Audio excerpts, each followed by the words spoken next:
Kancharla Gopanna alias Ramadasu గారు తానీషాకు తెలియకుండా ప్రభుత్వ సొమ్ముతో భద్రాచలం రామాలయం కట్టించాడని ఆయన్ను కర్మాగారంలో బంధించి చిత్రవాదాలు చేస్తుంటే ఆ బాధలకు తట్టుకోలేక రామదాసు గారు ఎవడబ్బ సొమ్మని కులుకుతూ తిరిగే ఓ రామచంద్ర అంటూ రాముడితో గొడవేసుకుంటే అప్పటికప్పుడు రాముడు లక్ష్మణుడు ఇద్దరు కలిసి తానేషా కల్లో కనిపించి ఆయన కట్టాల్సిన బకాయిలన్నీ కట్టేసి ఆయన భక్తుడైన రామదాసుని విడిపించుకున్నాడు.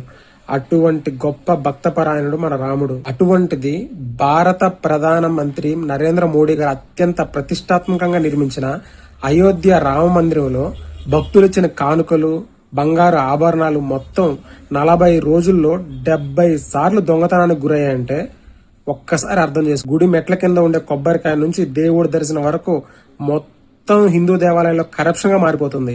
నిజం చెప్పండి మీరైనా కాదు అని. సిట్టు విచారణలో ఇప్పటికి 79,85,00,000 రికవర్ చేశారు.